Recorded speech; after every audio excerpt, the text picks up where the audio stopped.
Abusia and Sunday Ebiebo. A Chief Justice Gertrude Abamonte so abe expose His Excellency John Dramani Mahama. Said Wakuni uncle. Abusia and Sam said to say. Stay tuned, not just a yanko Chief Justice Gertrude and someone or kind any dientia. Or more ayo margin say or more epese or more a second yanko be embra.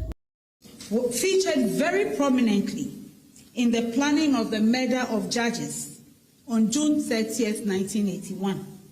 And this can be read about in the special investigative report on that terrible event in our nation's history.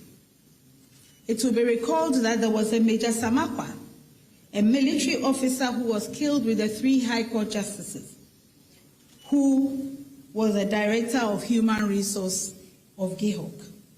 He was my uncle and my guardian when I entered the University of Ghana in September 1980. I was also living with him at the time he was abducted and murdered. Was Edu Lodge chosen for my inquiry to make me feel insecure? I think so. And I continue to hold the view that there's no reason why a judicial hearing is being conducted behind the high walls of Edu Lodge. At this Article 146 hearing, no rules provided by law to regulate the fairness of hearings and trials in this country for removing them from office under Article 146, and these grounds must reach the standard of, quote, inability to perform the functions of their office. The officials include, apart from Superior Court justices, commissioners of Traj, commissioners of NCCE, commissioners of the Auditor General, and the chairman and the vice chairman and members of the Public Service Commission. The third reason for this statement is that in order to address the troubling violations of the Constitution and illegality of the proceedings that have become obvious to me, that became obvious to me from the beginning of the process. I started an action in the Supreme Court. I applied for the proceedings of the committee set up by His Excellency the President to be held in public, so that in the interest of transparency and for the truth in the matters being raised to be made known to the people of Ghana. I did so because I knew that the secrecy of the proceedings for removing justices was not created in the Constitution as a cover-up for any agenda. The Constitution expects that only reasons for removing the Chief Justice and public officials as set out in Article 146 will be the reason for doing so. And especially, such reasons must affect public sensitive national interest or public order or safety. I realize that in my case, should the public be made aware of the allegations in the petition, they would realize that none of the allegations made border even remotely on matters of national interest or matters of public order or safety or anything that indicates that I'm unable to perform the functions of my office. An example is an allegation that I failed to retire accountable interest of $14,000 when I traveled. When I did retire that accountable interest 2 days after I returned from my journey, I was given $14,000. I could only spend $4,400, and I returned $9,600 2 days after I returned from Ghana, from my journey. And so I knew that it was necessary that the issues being thrown around as petitions against me needed to get into the public space. I swore to a supplementary affidavit alerting the Supreme Court also of human rights violations that I had started encountering when I went to the Article 146 hearings. However, the members of the Supreme Court that had the application for the hearing in open, and they also struck out the supplementary affidavit at the request of the Attorney General.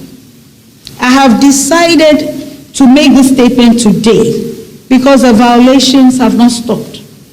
Indeed, they have escalated beyond anything I could have imagined as possible in justice delivery.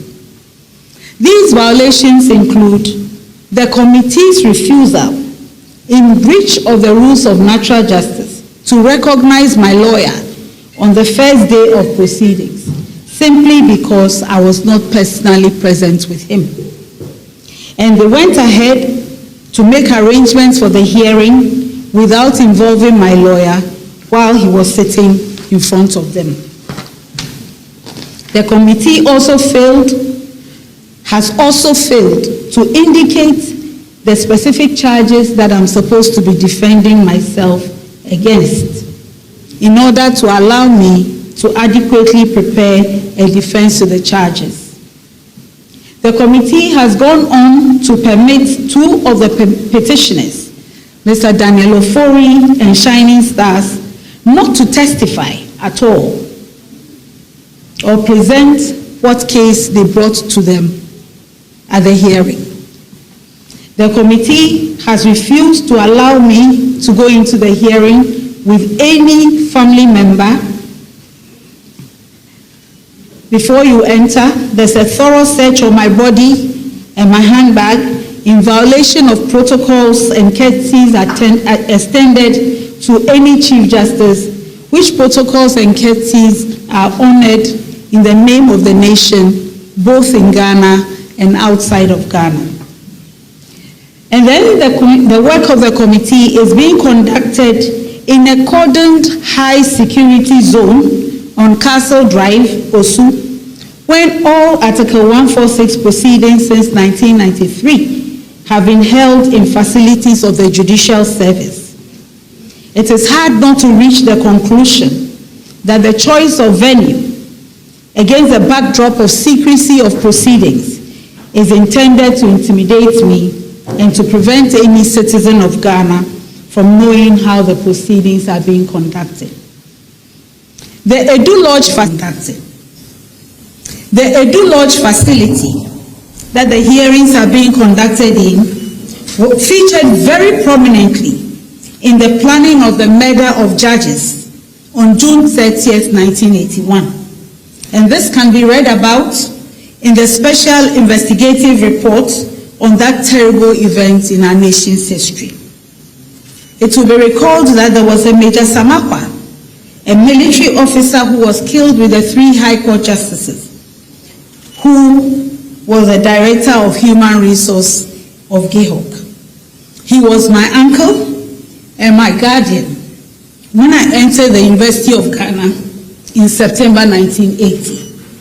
I was also living with him at the time he was abducted and murdered. Was Edu Lodge chosen for my inquiry to make me feel insecure? I think so. And I continue to hold the view that there's no reason why a judicial hearing is being conducted behind the high walls of Edu Lodge.